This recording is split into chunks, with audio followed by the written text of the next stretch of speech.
Welcome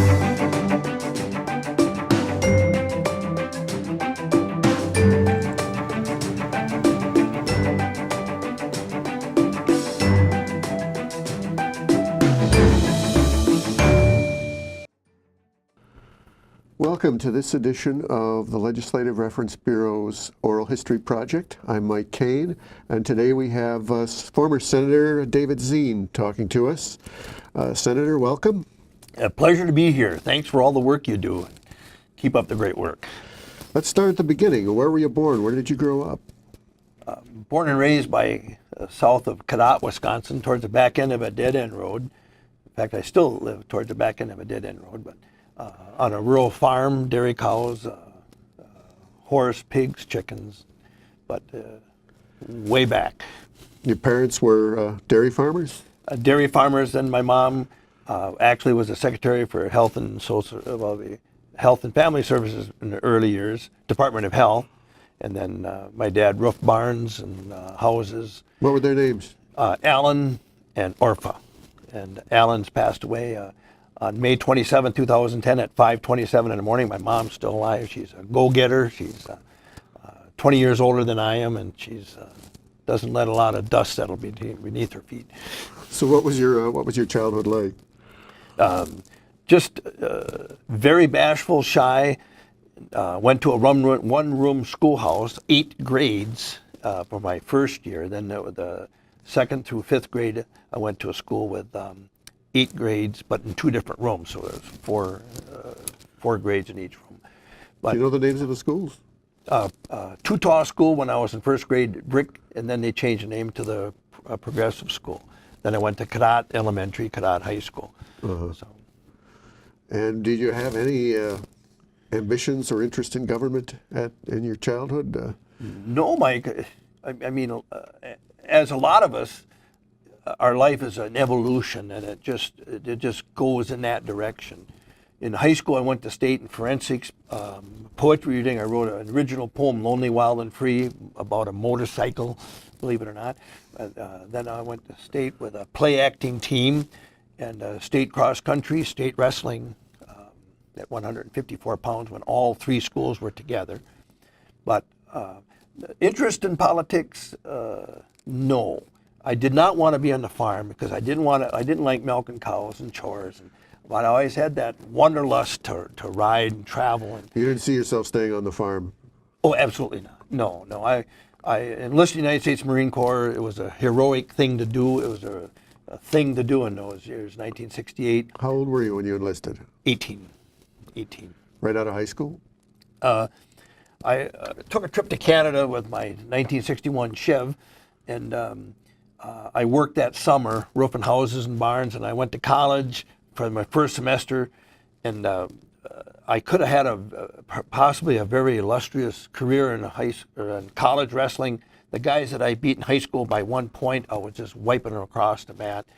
But I went to Marine Corps, went to Chicago, worked at International Harvester, cleaning up asbestos. Oh, yeah. And International Harvester. Then I went to the Marine Corps in December of 1968, enlisted. It's just out of patriotic duty? Patriotic duty. There were some role models I had. My Uncle Carl, who just passed away last summer, was a Marine, World War II. John Jankowski was a Marine. One of my high school teachers, Gerald Rickel, was a Marine. But a lot of people that inspired me that I wanted to emulate after were Marines. And gung-ho, patriotic, yes, patriotic. And, what was your impression of the Marine Corps? Was it what you expected? How did you feel when you first got in? As everybody, it's a shock. It's a cultural shock. 3 of us enlisted, Larry Jankowski, Dave Green, and myself, and then we met Larry Marco, and but Mr. Little, who passed away. But we went in the bus and we were talking about palm trees and girls and bikinis and sandy beaches and sunshine. Marine Corps, I mean, it was raining, it was difficult. In boot camp, I was platoon honor man, Leatherneck Blues honor man award, the best of the platoon, carried the flag at graduation ceremonies. But in Vietnam, it was like camping out. A lot of times I just loved it. out in the bush. We were in reconnaissance, search and destroy missions. How long were you in the Marines before you went to Vietnam? 6 months. 6 months. 6 months. Yeah, you learn a lot in 6 months. But Vietnam. Everybody should be writing their memoirs about their life, but for many people that have served, suffered, and sacrificed, the sight, sound, and stench of war are as real as of yesterday. And we got overrun on October 9th, 1969, when the whole 3rd Marine Division was supposed to be pulled out. President Nixon's Troop 3 pullout. We cut our patrols short, and I was part of the decisions. And I'm not over conscientious now. I can talk about it, but I helped make some of the decisions that, had we run our patrols the way we should have, we might have wiped out the unit that eventually almost wiped us out. A sapper team came in and encircled our wires, and we just hit the rock by the rock pile and Mother's Ridge. They encircled our wires on the inside of our perimeter. Now I was in an ambush with 3 other Marines, and we tried to get back, but we couldn't get back. And it was the next morning, I'm probably the only one that had pictures of the hill after we got overrun. Marines killed, NVA sappers, body parts, and but getting back to your original question, it wasn't what I expected. The war is not glorious. War is not heroic. War is a survival.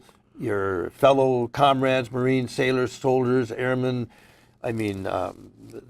you're living your life for them. They screw up, you're gone. You screw up, they're gone.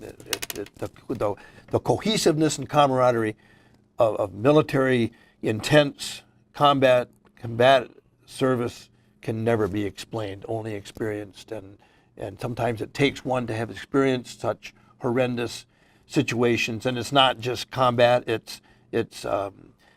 we were caught in the monsoons without any food, hard driving rain. We were, one time a person went to sleep on purpose, and we were on a major listening post ambush. We had our claymores and tripwires all set up. He went to sleep on purpose. The squad leader the next morning beat him up with the butt of the M16, and they had to medevac the poor person. And that person I met after all these years, just 2 years ago, and very depressed, never come to terms with Vietnam, and never joined a veterans organization. And I have reason to believe he committed suicide this last summer.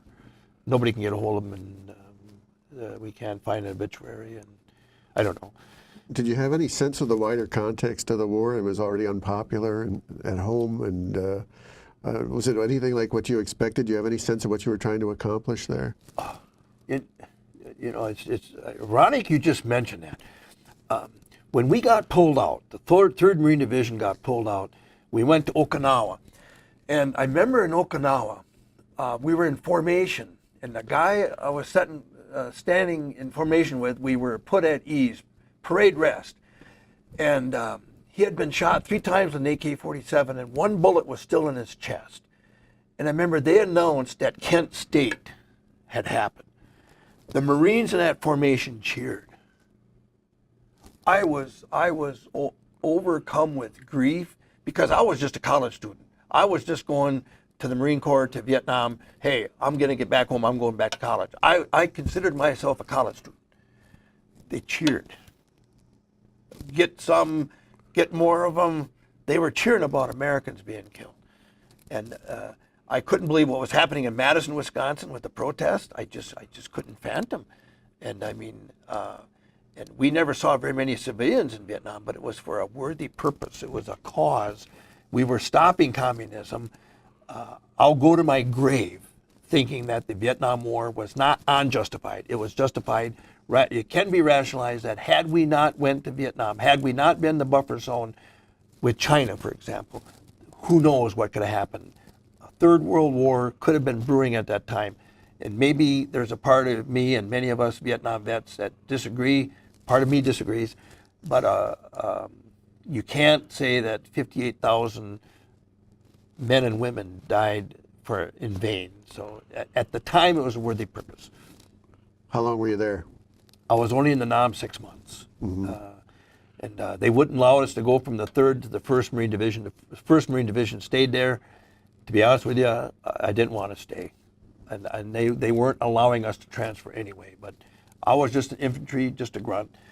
When I got to Vietnam, I was point, and they said I was, they were just blowing smoke in my face a little bit, but I was the best point battalion. But when I took point, I didn't take the regular trails. I blazed a trail. I didn't take the trails because there was booby traps, bungee pits, there's ambushes. Hey, I'd cut across straight country, and but that's another story. Then where did you go after Vietnam? You were in Okinawa? Okinawa, a couple months. In Japan, a couple months, cold weather training. Then I was a sergeant of the guard at Camp Horno in Camp Pendleton, California. And had my motorcycle, and I'd work like 4 days on, 4 days off, 3 days on, 3 days off, and I'd take my motorcycle and just go all around Southern California, Central California, Mexico. How long did you stay in the Marines after you got back from Vietnam? As little as I could. Got back from Vietnam, and I think back from Okinawa, Japan, and I was only in 3 more months. So I was in the Marine Corps for 1 year, 9 months, and I was promoted to E5 sergeant, which is pretty almost miraculous. But I was very conscientious. I wanted to live. I wanted to get back home, go back to college. Came right back to Wisconsin after you got out? Yep. And what then? Roofed houses and barns with my dad and brother, bounced at the Frog Hop and Scott's nightclub, and went to college. And Where did you go? University of Eau Claire. UW Eau Claire. Yep. What was your degree? What were you planning to get, and what did you get?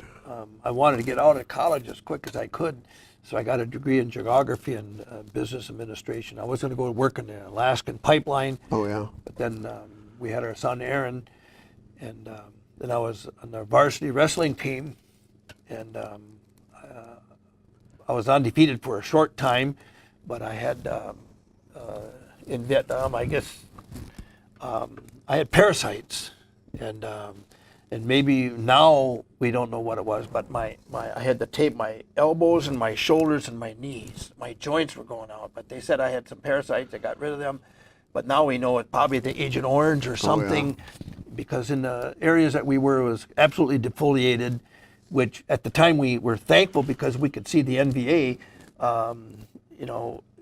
when they'd charge our hills or they'd night patrols, we had our starlight scopes, but there was no foliage. It's just like, it was like. That was accomplished by the Agent Orange. Oh, yeah. I mean, Agent Orange saved a lot of lives, but now we know the results of it. But I couldn't wrestle in college, and I just couldn't wrestle with all that tape. So then I went and got my master's degree. In fact, I think Same place, Eau Claire? I got my master's in Stout. Stout. And I took 28 credits in one semester, which I got chewed out very rarely for. Most of them were master degree level. But they had in those years, if you went to one university full-time, you could take a course or courses at another university, but nobody said you couldn't go 2 universities at the same time. So not only did I go to Stout and Eau Claire, but then I took extension courses, Introduction to Forestry from UW-Madison, and then I took a credit by exam for 3 credits. But I've always been a overachiever. The Lord's blessed me, but for every action is a reaction. So sometimes when you're overachieve in one arena, another arena suffers and fails. Unfortunately, sometimes it's been my family over the years from being a workaholic and whatever. Well, after you got your master's degree then? Yep. And what was your career after that? You didn't go to Alaska, apparently. No. We had a child at home, and Aaron,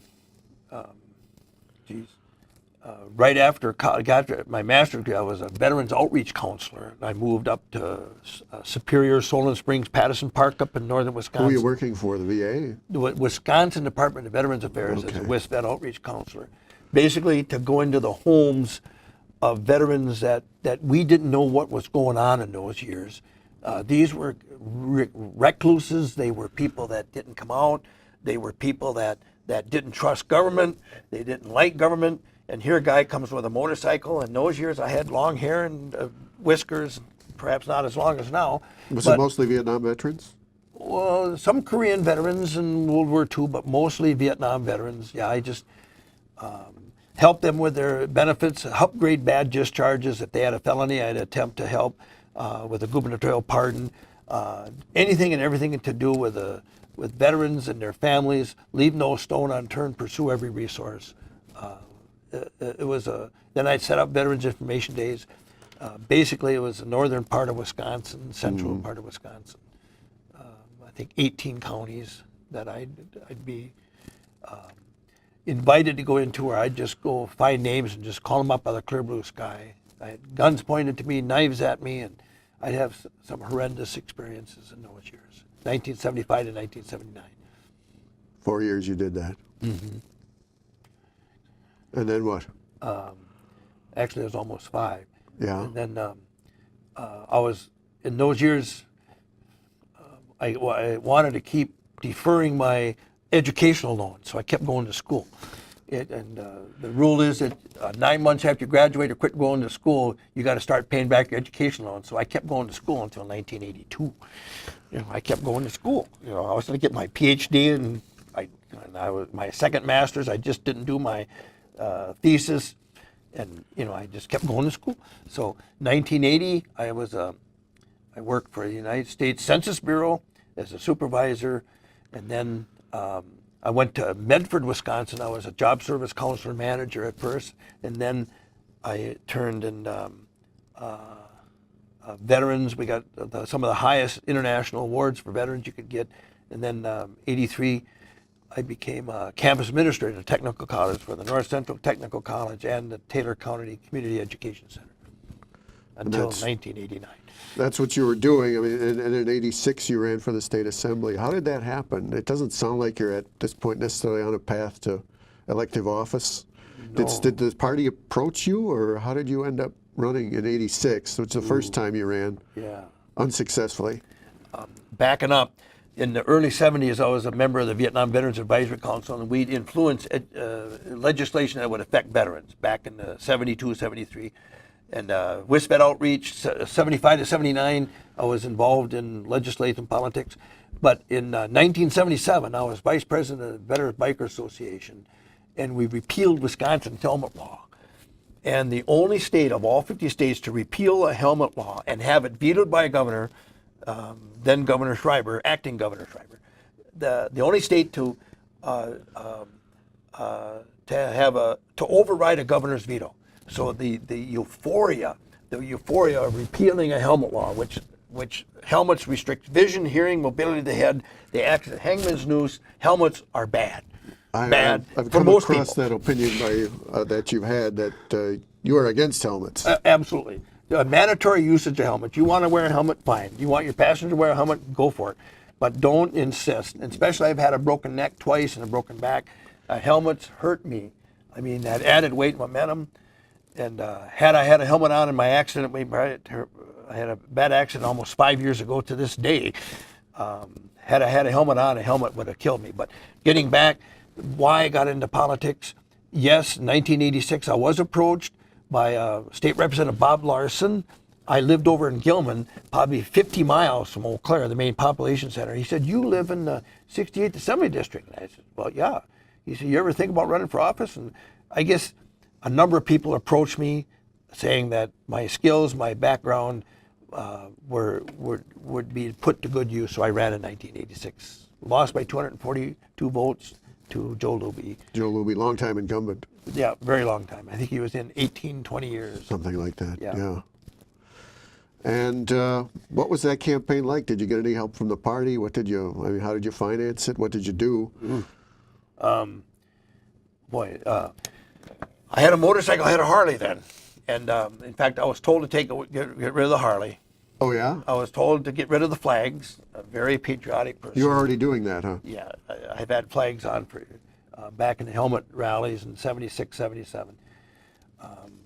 I remember I was at a meeting and Tommy Thompson was talking to Norm Gillette, and that was my opponent in the primary in 1986. And it was like I was a non-existent entity. I mean, who is this guy? And, he rides a motorcycle. And I ran, and lots of door-to-door. I was running marathons at the time. I had run 11 marathons, 7 with a 3x5 foot flag, so I could run door-to-door. My record was, I think, 1,100 doors in a day. You used to run door to door. I'd run, and I'd run across lawns, jump hedges. I mean, I didn't take sidewalks. It would take too much time to go on the sidewalk. Very rarely did I get chewed out, and I just loved it when dogs chased me. I'd chase them with my clipboard. But I won that first election due to a lot of campaign people, a lot of family, a lot of people that believed in it. They wanted something energetic. They wanted something unique, venturesome, creative. And I hit a lot of doors, and that's the way you got to win an election, especially when you live 50 miles from the main population center. Eau Claire, Gilman, 400 people in Gilman. You weren't that well known in Eau Claire, I take it. No, and Gilman, the actual village of Gilman, was not even in the assembly district. So I was way in the outskirts in the country. But no, not well known, no. So you had to make a personal eye-to-eye, heart-to-heart, soul-to-soul contact with people that I believed in my whole legislative career. So in '88, when you did win, you were encouraged to run again by the party, or did you get bit by the bug, or? Yes, and very much encouraged. You came very close in '86. 242 votes, lost by 242. '88, strongly encouraged by a lot of people, but there was other people that wanted to run because they felt Joe Luby was vulnerable, but got more support, and some good campaign team, and some of the people from Madison came up. They became my lifelong friends, and they had to curtail some of my energy and enthusiasm, and sometimes we can be a little bit ADD. I'd go door to door, and they need help with getting food stamps, or they need help getting veterans benefits, disability. They want guidance. They'd want to take me for a tour of their back 40. Sit down and eat. I'd accept most of them, but my campaign team cut that short, Dave. You got to meet several hundred people today. You can't spend 2 hours here, an hour here. So, but people that are into campaigns, you got to really be super hyper vigilant of your time, your energy, and the Bible talks about not throwing pearls before swine. Pearls, not spending all your quality time, quality talents with I shouldn't say the word swine, but you shouldn't do it to less productive areas. And that's where the other people helped you. Yeah. They had almost constantly, Mike, say, Dave, let's do this today, and here's your schedule. Let's stick to the schedule, which is difficult. So the following January, you're in the assembly. Yep. What were your impressions? What was it like? You'd never been in a legislative body before. Even though you prepared on a campaign, and I would venture to guess 99 out of 100 people will say the same as I do. You never really fully prepare for the immensity of the state assembly, the gallery. It's almost like an arena, and the intensity, the immensity, the realness of that. It was just mind-boggling. I think, and right away we started off with a wrong foot with the oppositional party, because we brought a couple busloads of people down for the ceremonies, and that's not generally done. It's only for immediate family and campaign workers. So I brought 2 busloads down, and we had a good time. People learned who you were pretty fast, I suppose. Yeah. They to me, politics was inclusive. It's everybody should be included that wants to be, that are unable, unwilling. They should have that opportunity because in their lifetime they will have the opportunity. They will be willing. They will have the need, because everything that happens affects politics. politics affects everything that happens. I mean, 99.9% of the time in every issue. And worst enemies, the next issue, the next moment must be best friends. I mean, we can disagree on an issue, but when it comes to the big picture, there's more that we agree upon than that singular entity. So that's what I believe, and I believe it, and I practice it, and especially I got to pray for that, because bountiful blessings are so beautifully bestowed upon us. Sometimes we can't become too egocentric, and it's not us; it's the Lord that puts His blessing on us.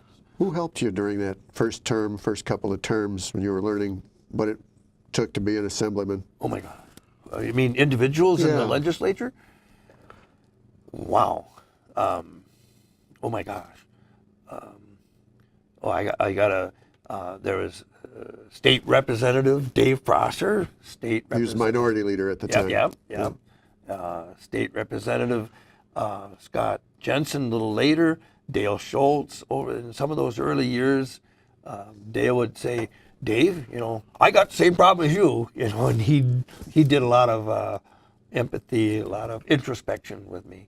But there was a lot of people, constructive feedback, and Pink Van Gordon, and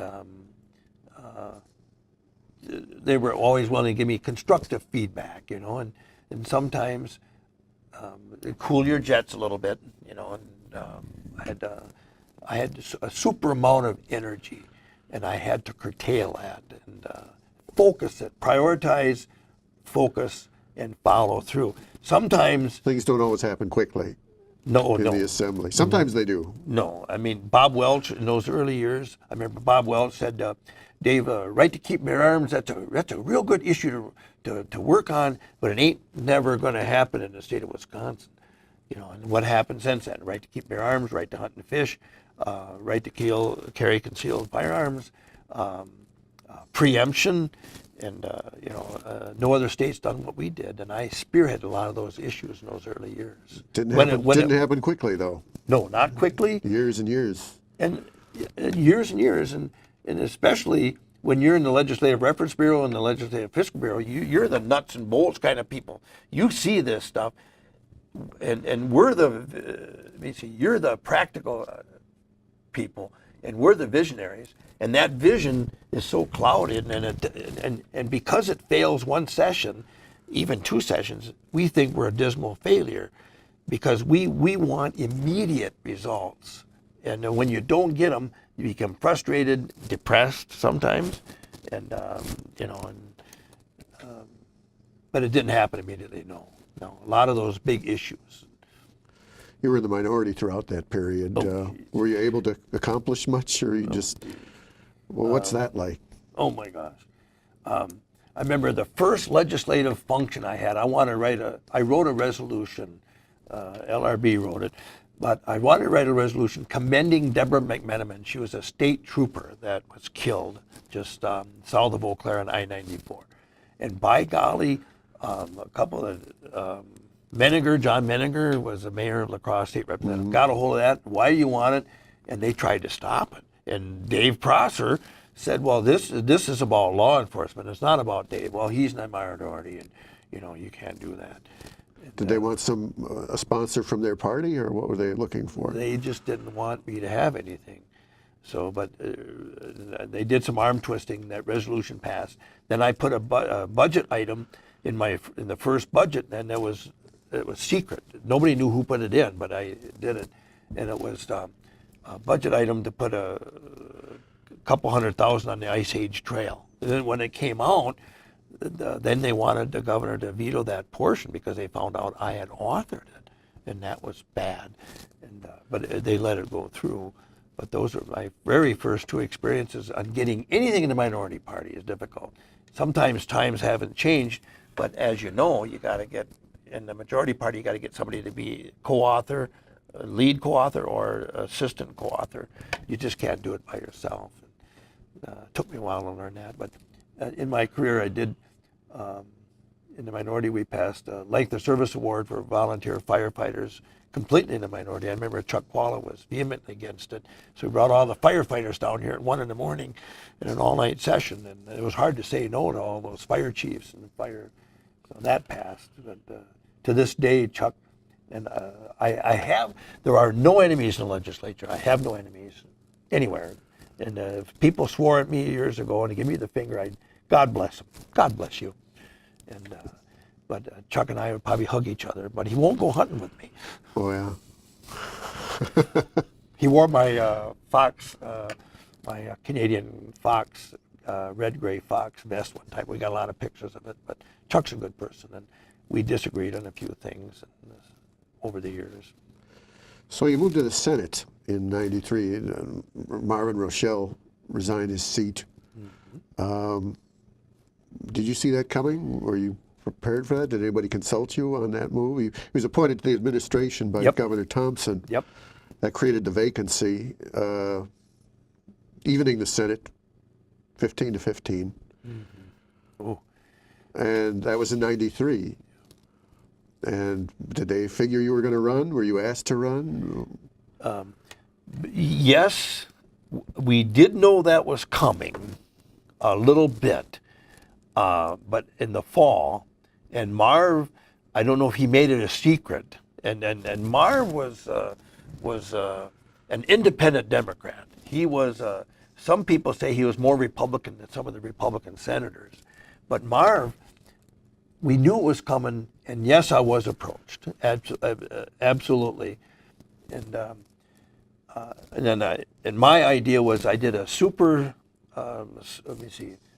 Senate support search, a super support state Senate support search. What I can't remember, but it was quadruple S's, and I toured the whole district, the Senate district, and it's wondering 3 times if the size of your other district. yeah. And should we run, and it wasn't, and starting then I tried to say it's not I, mine or me, it's us, ours, and we together.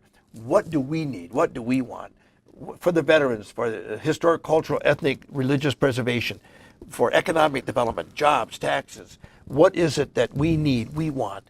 And we went through the whole Senate district. In fact, on January. What time was this? You were already, the assembly session had already started? Or? It'd be January of 1993. That's when the vacancy occurred. Yep. And it was not an election year. It was an off special election. Yeah, it was an absolute special election in April of 1993. So I did that support search in January. In fact, January 9th of that year, I was one of the absolute first people at the scene of an accident. I gotta share this, Mike, if you off. Sure, go ahead. But I was one of the absolute first people at the accident, and 2 semis had collided, and there was a logging apparatus on one semi. They were trying to go underneath the bridge to see if that logging apparatus would clear, and another semi ran into the back of them, and the logging apparatus fell on a pickup truck, crushed a guy inside the pickup truck. I went to him first, and I brought him a blanket, and it was like 10 degrees above zero, and 12 degrees above zero. It was cold. So then I went to the second semi, and the engine had been torn out of the semi from the collision, and it was on his feet, and he was soaked in diesel fuel, and the fire was roaring right at his feet. And I carry a Bowie knife underneath my front seat in my car, and I thought, I'm going to go back to my car, because his leg was just hanging by cords and flesh, and the bones was compound fracture, if I can recall, and I was going to snip off that leg because he was pinned underneath that engine. And this was at the start of the Super Senate support search. And there was no time. So instinctively, I dug into the gravel on the shoulder of the road and got him out. And there's another person there then that helped me. But the fire was so hot that his hair was burned off, and there was blisters on his head. And one ear was burnt off. It was burnt off. And we got him out. And I threw my coat over him, and I rushed to the other semi, and the other semi is on its side, and I got it in here, you can see. But the semi was on its side, and he was inside the truck, and there was an electrical cord. So I grabbed the electrical cord and I tried snagging him out, lassoing him out, and about the third throwing it, and I was afraid to go in because of the smell. And I wasn't so worried about the heat, but the smell. All those burning, I remember the plastic burning, and it was just, ugh. And I caught him about the third time, and I pulled his shoulder skin come off, just like chicken skin. And then pulled him off to the road with about probably the sixth or seventh time, and got him out of that burning semi. He was charred black. He was gone. And we laid him on the side, and he caught a fire a little bit later on. You can read about it. But went home that night, and Assistant Fire Chief Ron Zeiss from Stanley, Fire Chief of Stanley and the Assistant Coroner for Chippewa County said, which hospital did Dave go in? And my wife said, he's not in the hospital, he's here. He says, according to the witnesses, he should have been severely burned. We thought he went to the hospital, wondering which hospital. He's not in the hospital. Mike, I don't know if you believe in the Lord's shield. The Lord's shield is real. But You weren't burned. I was not burned. And I was not red. My hair was not singed. My skin was a little bit red from rubbing it. Why am I not red? Why am I not burnt from that fire? The first fire, he had his ear burned off and his hair is burned off. He got blisters on the top of his head. That fire was hot.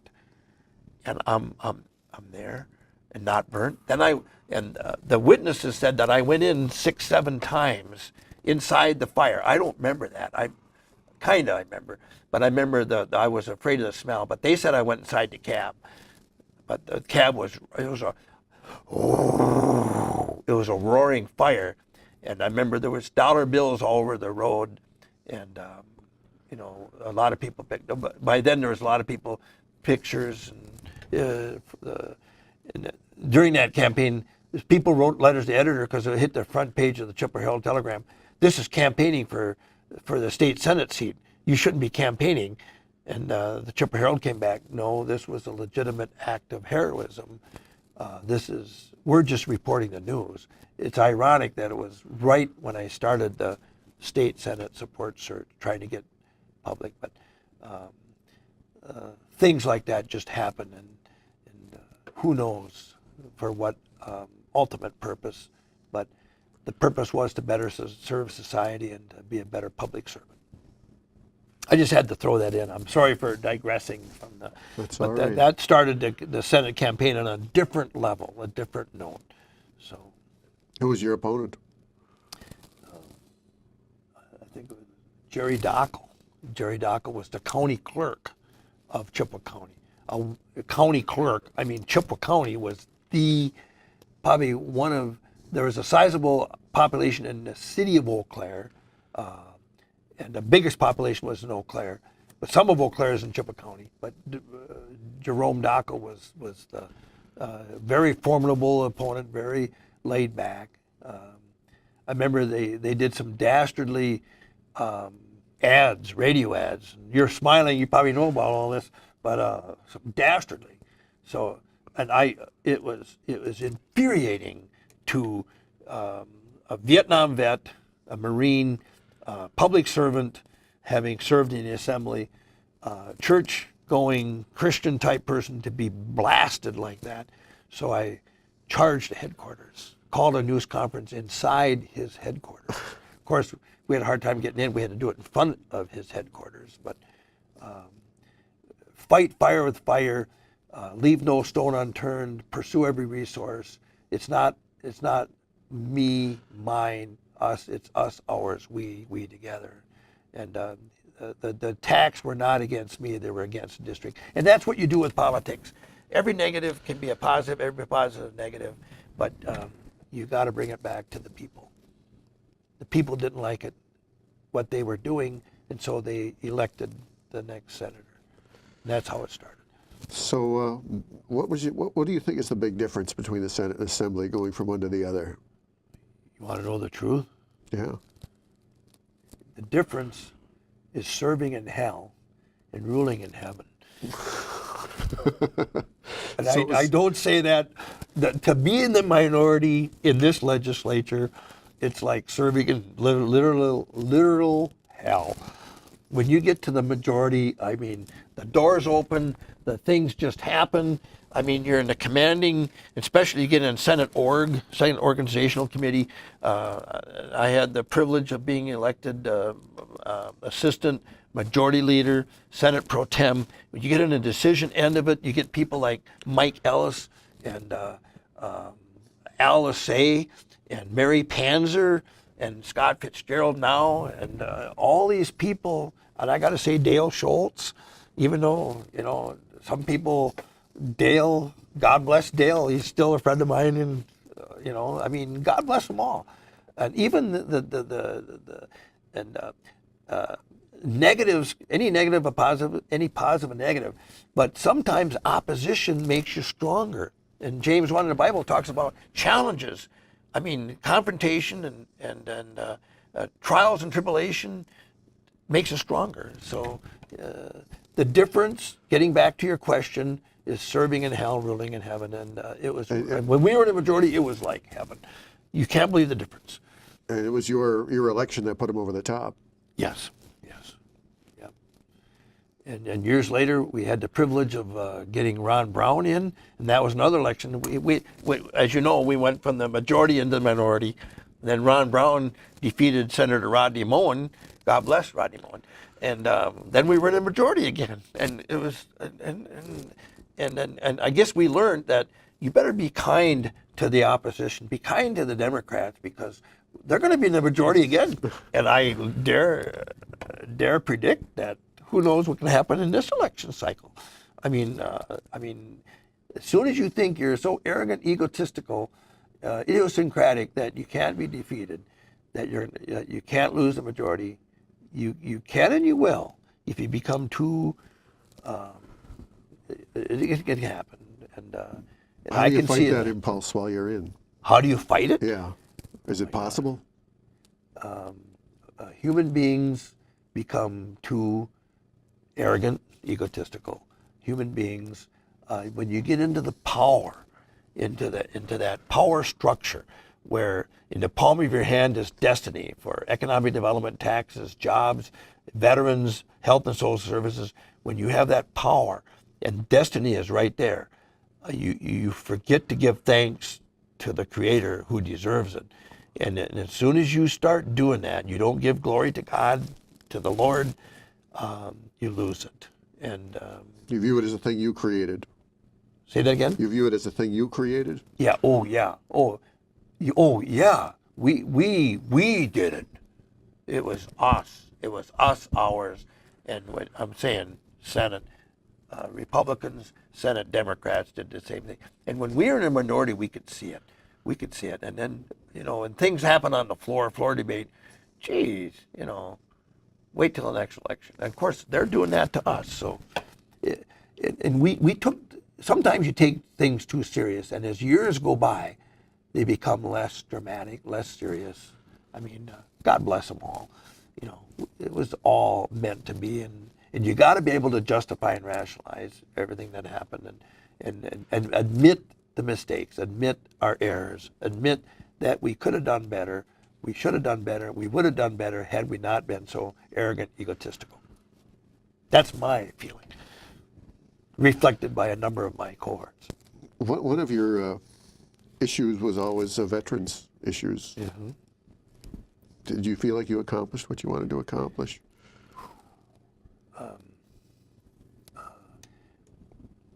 Never can I do enough for veterans. And I've had this ever since we got overrun on October 9, 1969. I can never do enough because of the survivor's guilt. Why was I allowed to serve, to suffer, to sacrifice, and to survive when Howard, Holtz, Cox, Shields, you know, I took them to the landing zone the next day. I had to identify one body because we didn't know who it was, but I knew I could recognize his freckles because his head was completely blown off.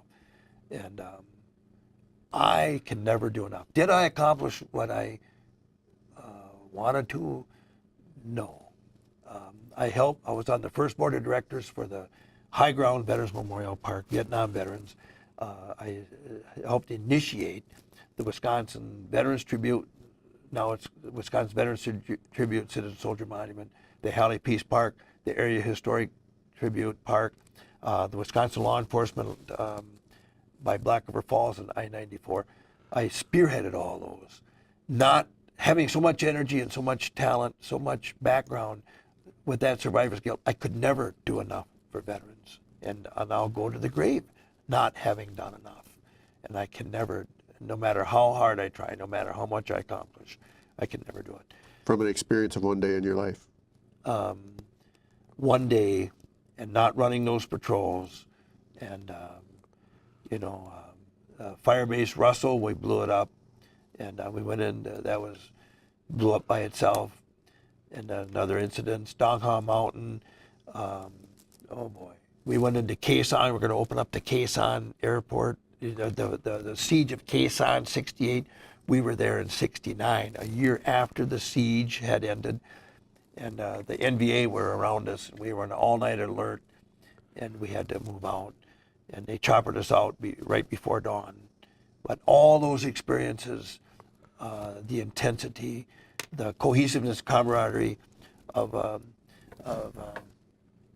working with these guys day after day on patrols, and all of a sudden they're gone. I mean, and then you got that guilt of, had we run the patrols, so I can never do enough for veterans. It's just something I can't do. And it's not so much just for the veterans, it's for their families. They would have had grandchildren by now, great-grandchildren. I mean, I just can't do enough. You ran for Congress in '96 and lost in the primary. What motivated you to do that?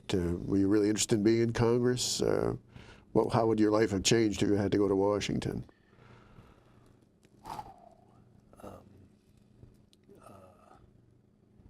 We were expected to win that, and then we lost a primary, and the word was that 15 of the 18 counties did not have any primaries, so the Democrats did not have a reason to go to the polls as a Democrat. They went to the polls as a Republican, and they had the defeat. Suppose that's why we lost that election. But I worked hard. Our campaign, we had a dynamite campaign team, but it just didn't come together. How would life have changed in Congress?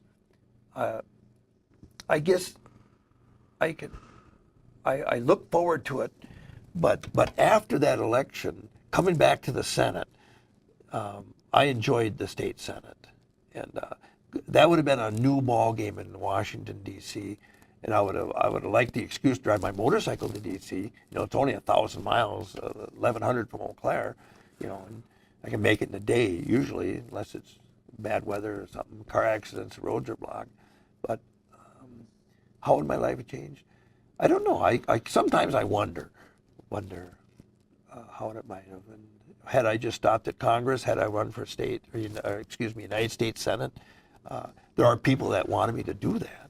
There were people that maybe they're blowing smoke in my face, but they were saying, Dave, you know, you got to get to Congress, and who knows what you can do after that.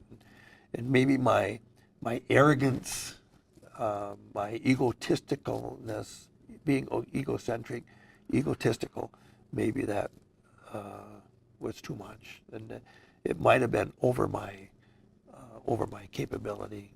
But I would have liked to challenge. Who knows what could have happened? I guess we don't know. Guess I have to ask you about motorcycles. You're always known, that's almost your defining characteristic when you're in the Senate and Assembly, was you're the guy with the motorcycle. Well, how did this all start? How long have you been interested in motorcycles? And oh my God. Jerry Ramsher went to the service, and I had ridden like a moped a little bit. And but the fastest horse in the area was Chico, and we took care of that horse while he was in the United States Army. But that horse couldn't go fast enough, so I had to get up faster. And I just loved the wind in the face. I just loved the wind, and I just loved I just love moving through the environment.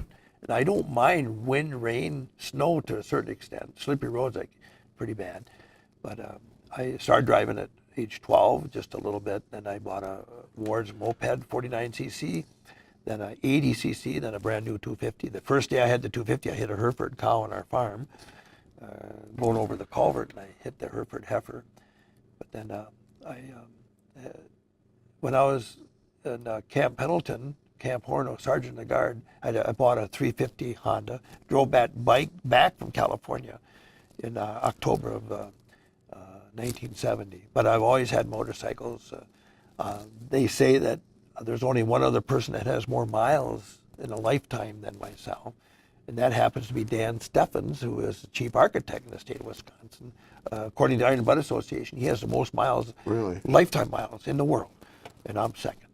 And but I've 68,000 miles last year. Blew an engine in Alaska, and busted belt in British Columbia. 505 miles from a shop. Ugh. But motorcycles have been a big part of my life. I wrote that poem, Lonely, Wild, and Free, in high school, as a junior in high school. Went to state forensics with it. But it's always been a tool. And when I was a senator and state representative, I'd take my briefcase on that motorcycle. People would ask me questions. I'd pull out pamphlets, brochures, Wisconsin Blue Book. Anything about the state of Wisconsin can either be found in or through that document. You remember that Blue Book, don't you? But I got a couple of them in the car. I still, to this day, I take them everywhere I go. But that motorcycle, it's I just got to have that wind and freedom, and I just got to have that, just that atmosphere and flexibility. And on a motorcycle, you can see, hear, and feel better than a cage. We call them cages, cars. You're a part of the environment. You can see, hear, feel, smell. You can, I mean, it's just unbelievable. You're a part of everything. In a car, you're caged in.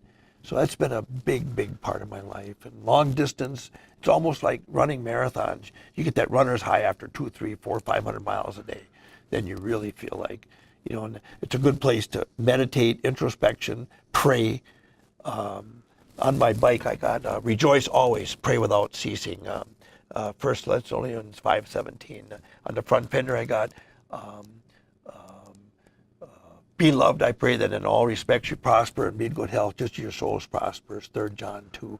I got a lot of biblical scripture on my motorcycle, and personal quotes: stand up, speak out, and fight back. Pro God, pro family, pro gun, pro flag, pro guts, pro fun, pro USA. Then I got on the fender here, I got a 3-wheeler now, but pain, failure, tragedy, and loneliness bring us closer to God, reminding us to pray deeper during the good times. On the other side, I got God speaks to us through others. God speaks to others through us. God speaks to us through wind, nature, and freedom. God speaks to wind, nature, and freedom through us. God speaks to us living a godly life, proper nutrition. And you'll have to see that sometime. But I got all these scriptures all over the place. You've been in a lot of crashes too. A few, yeah. I think I've hit, 7 deer. I've killed 5 or 4 on a motorcycle. I've had a couple. 5 years ago, it'd be March 13th. Today is March. March 1st. Yeah. March 1st. 5 years ago, I was in Florida, and my obsession with long distance, I had put on 135,000 miles in 12 months, and I had 252,000 in 23 months. And I was trying to put, and some of those were on different motorcycles, because when I break down, I'd use another motorcycle. So I was on a 1,000-mile day. I was going to see Larry Jankowski, that I was in the Marine Corps with, in southern Florida, and I was in the northern Panhandle. And SUV had went into the median, pulled out in the median, and flipped on his side. And the undercarriage was facing at 6:15 in the morning. And I'm following the flow of traffic in the passing lane. And I remember the woman in front of me, she swerved, jerked. And I instantaneously hit that SUV. And I remember all I remember is I couldn't, what is it? And I instinctively, but I must have just enough, but I bounced and rolled and slid 342 feet without a helmet. And the bike, it's the premier attraction of the motorcycle, let me see, Miracle Mountain Motorcycle Park in Big Bend, Wisconsin, and they're making a park. But Progressive Insurance donated that bike. The front end snapped off and went another quarter mile past where I laid. I lay 342 feet from the collision, and that front end went another quarter mile.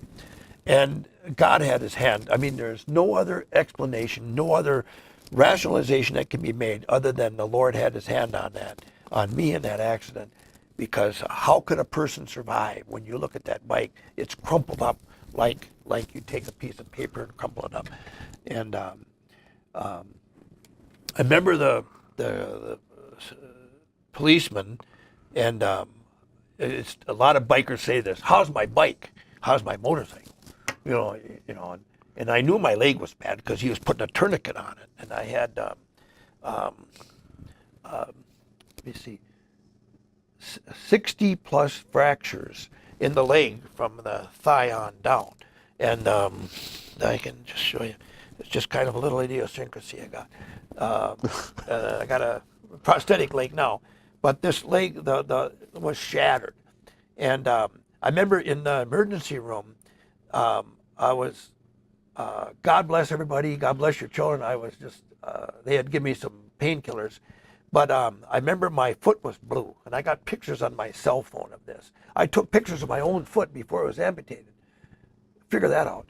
And then I'm almost argumentative because they're going to cut the boot off my other leg, because I had this was completely shattered. This hip was completely shattered, and the goggles were driven into my head, into my eye socket, and I broke some fingers, some bones, and I didn't want them to cut off my boot. I said, that boot is from Mason Shoe, Chippewa Falls, Wisconsin. That's a good engineer boot. It was fairly, it only had 40, 50,000 miles on it. And I said, please don't cut that off. They had a great big scissor to cut my boot off.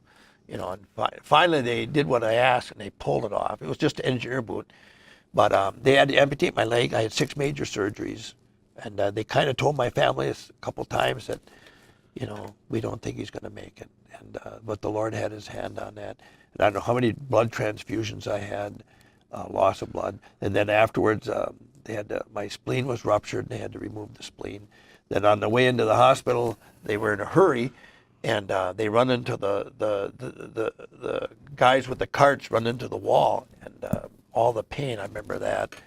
But it was a miraculous, horrendous experience. But we got to be thankful to the Lord. I mean, all of us have a shield. Why are any of us at this moment here now? But there's no doubt in my mind that the Lord has had his hand on that accident. You were told to stop riding, according to the press. Many times. Oh, yeah. Medical advice. Oh, yeah. When I broke my neck, actually after Vietnam. They said I had my growth rings, that I had broken my neck about the time I was in Vietnam. I broke my neck after that. I broke my back, in the middle of the back.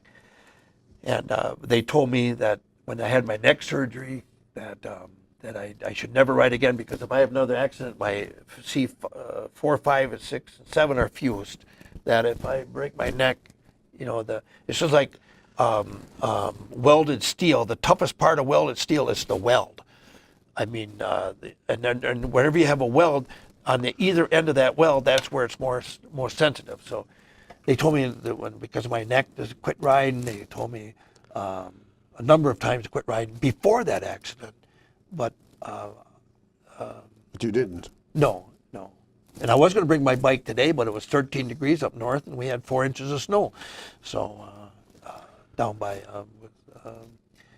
from Black River Falls here, there's like 3-4 inches of snow. I think 4 inches down here. So I did not bring a motorcycle today.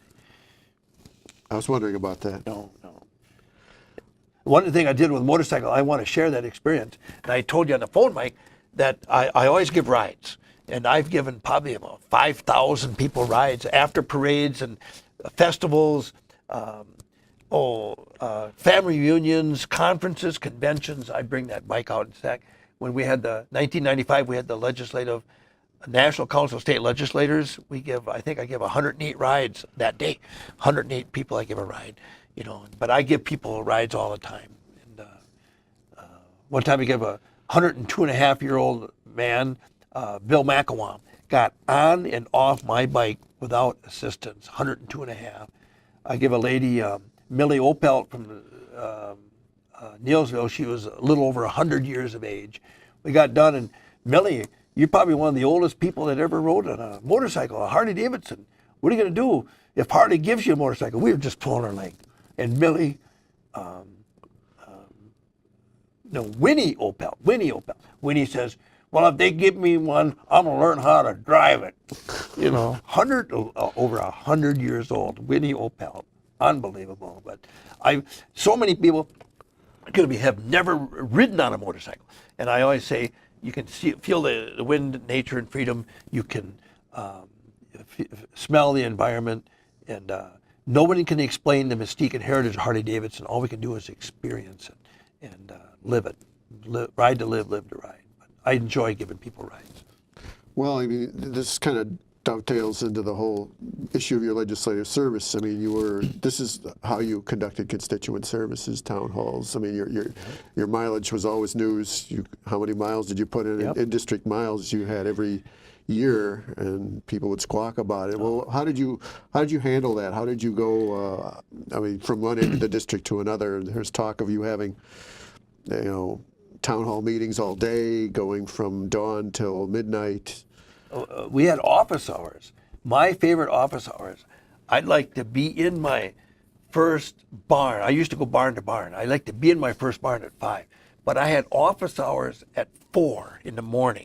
Believe it or not, a lot of people like that time. I remember one location at Perkins Restaurant in Eau Claire.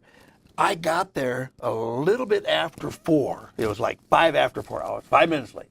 There were 7 people waiting to see me at 4 in the morning, and one was a vice president of a bank. And but I'd run office hours from 4 in the morning until 1 or 2 the next morning. But I'd always try to leave myself a little space so I could pull in to have a cat nap. I can lay at a cemetery, road ditch, a lawn. I can lay anywhere and take a 10-minute power nap. And there I go. But This would be at different locations all day. No. No?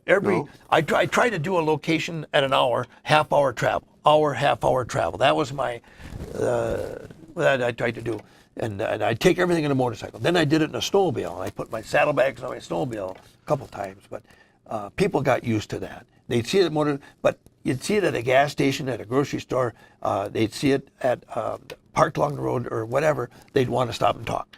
And I had a hard time, and even to this day in other states, in Canada, I've been stopped.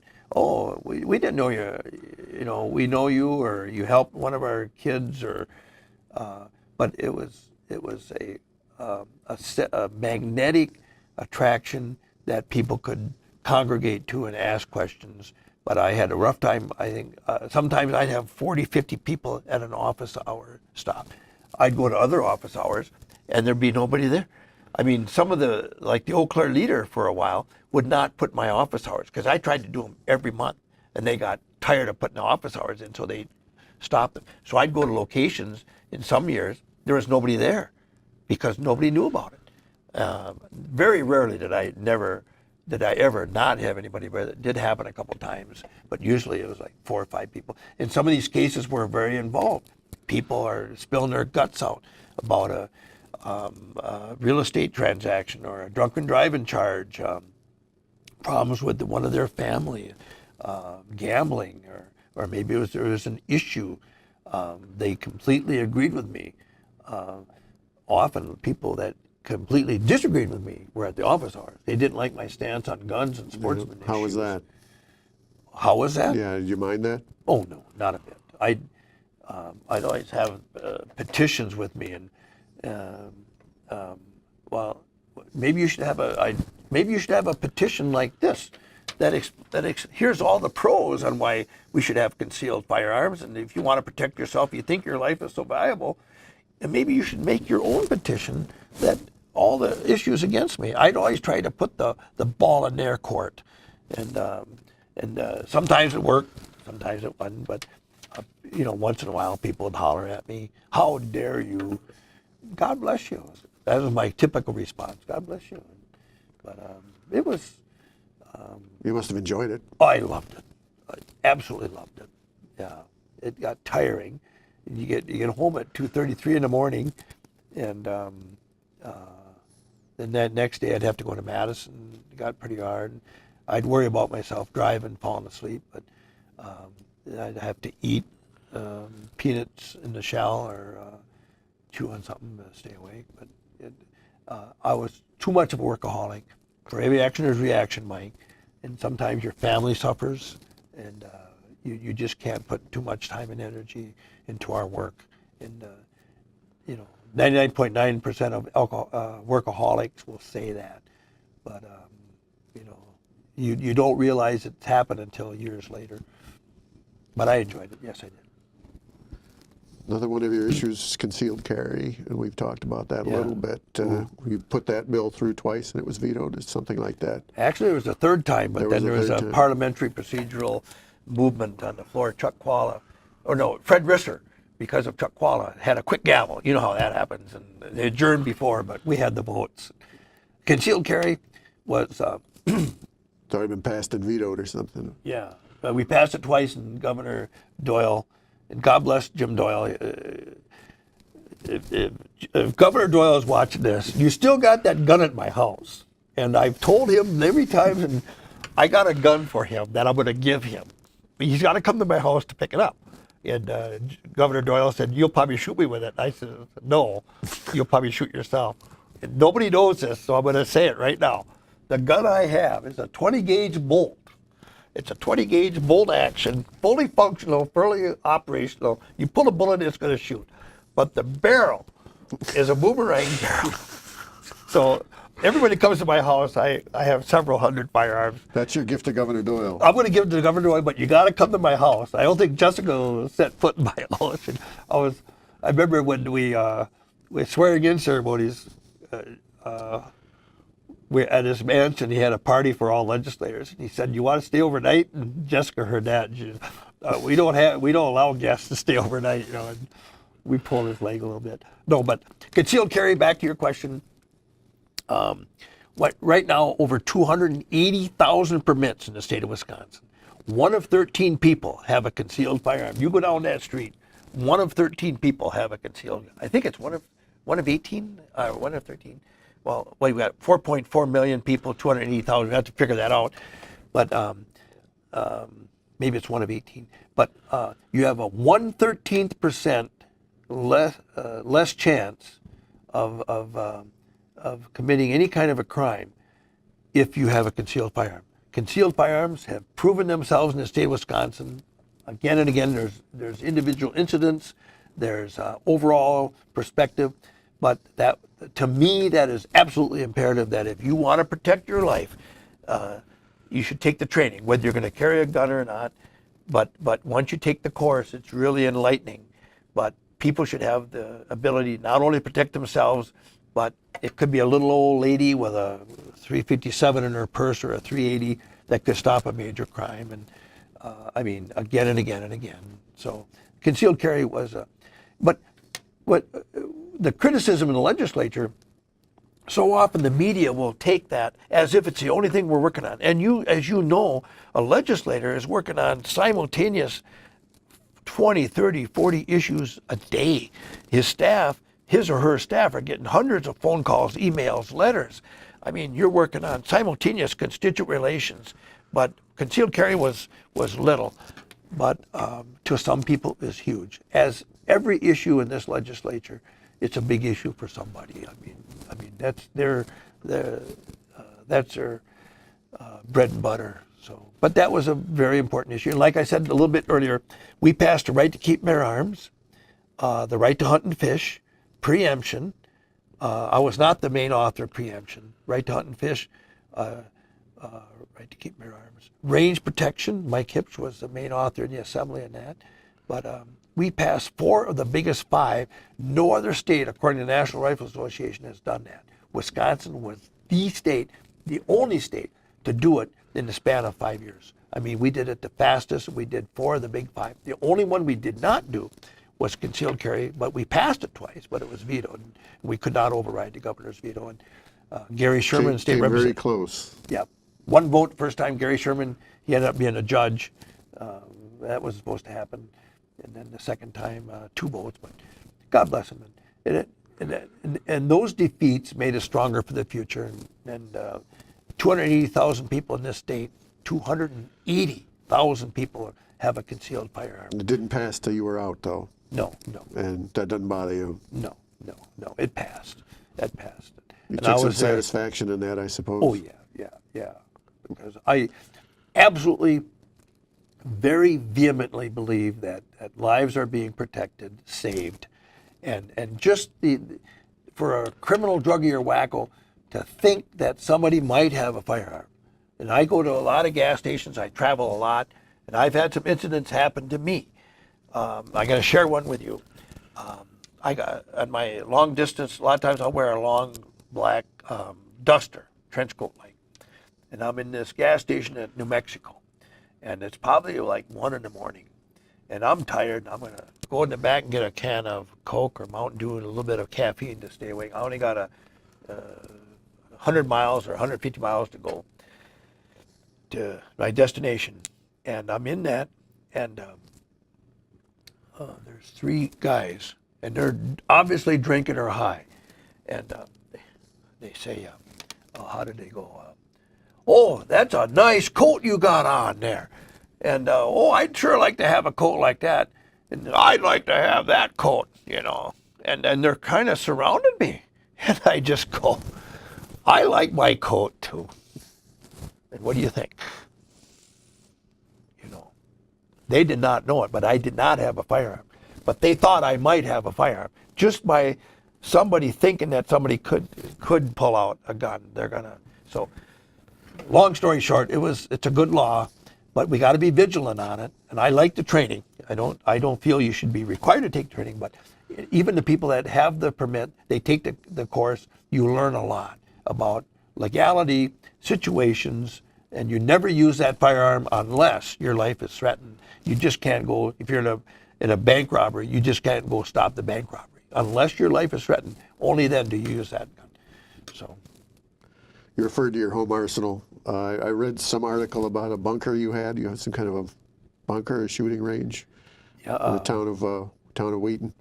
When I started building that house 20 years ago, I started, I live in a high hill, and I brought in probably 50 loads of fill and made that hill. So it's, way out here.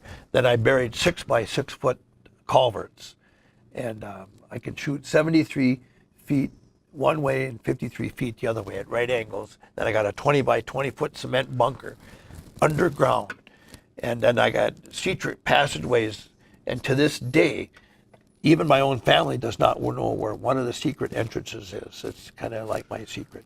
But at one time, I had enough food and water for 42 people. 20 people for 42 days. And of course, Wisconsin State Journal got a hold of it, and they wanted to come and take a tour, and I had to take my signs down, quotes about Adolf Hitler. We got the safest nation in the world because we know where all our criminals and our guns are at. That was 1939, and I had some a United Nations flag upside down.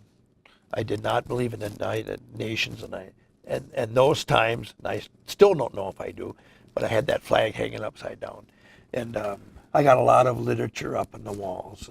And one thing about, and I can talk about it now. I got a call from a deputy sheriff, and he says, Dave, this was on the QT, he says, the Bureau of Alcohol, Tobacco, and Firearms are here asking all kinds of questions about you. They're looking up your high school records. And he said, Dave, what are you doing there? You got some kind of a bomb bunker you're building? I says, no, it's an underground bomb bunker shooting range, fallout shelter. He says, Dave, and I says, yeah. He says, you better be careful because President Clinton has signed more executive orders than all previous presidents combined. One of the executive orders is that if you have an underground facility with ammunition and food and water, you're considered a potential government subversive subject to immediate search and seizure without a search warrant. I says, Bob? He says, Dave, do you have food and water down there? And I said, yeah. He says, do you have 2,000 rounds of ammunition? I says, no, Bob. I got 5,000 rounds. And tell them they can come anytime they want, but give me a couple days to unhook the booby traps. And he goes, what? I said, I got tripwires all over the place. So whenever you'd walk in, I got a 20-foot. Oh, yeah. Not now, I took them out. But you'd walk down a 20-foot passageway about 5 feet wide, solid shell casings, pistol, rifle, and 50 caliber, bright shining brass, and it was like 5-6 inches deep. Just beautiful. All solid brass shell casings from spent bullets. And I'd take people down the steep steps, and I'd say, watch the tripwires, and I'd show them one. But I'd have walked down there, and I've actually stepped over the tripwires, and they didn't know it. And then they'd hit a tripwire, but it was like 4th of July, you got these, like, you pull a string, and they go bang, and smoke. I had all, and inside I always had a favorite picture. And girls, women, like, you see a crooked picture, what do you want to do? Boom! And then down the main passageway, there was holes, and I buried great big barn beams from an old Norwegian barn. I mean, barn beams like 25 feet long, but there was little cracks, so you could stick a willow stick in there. People would walk through, and you'd hit the willow stick in the back of their neck, But we had more fun. Then I had another secret passageway going to some of the underground tunnels. I just enjoyed this, and you'd have to open a trap door, and people never knew where it was. And they think it's always underneath the wood stove. I had wood heat down there. But anyways, we had a lot of fun. But the tripwires, I took them all down, and come to find out, I told them they could use it for training for their SWAT teams. Not only did they use it for SWAT training, not only did they teach concealed carry in that underground bomb bunker, but some prison guards from the Stanley prison took the course in that underground bomb bunker. Not only that, but we had a law enforcement meeting, and we had a United States Marshal and 2 county sheriffs in that facility when we were planning the Wisconsin Law Enforcement Tribute. And I'll never forget one last story. This one woman is shooting down the 70-foot lane culvert, and she's got just a little, I don't know, like a 40 caliber, and she's putting the bullets in like that. And her husband says, I told you for years that you should shoot a pistol. She had never shot a pistol until she was in that. And she turned to her husband and she said, Tom, that's exactly it.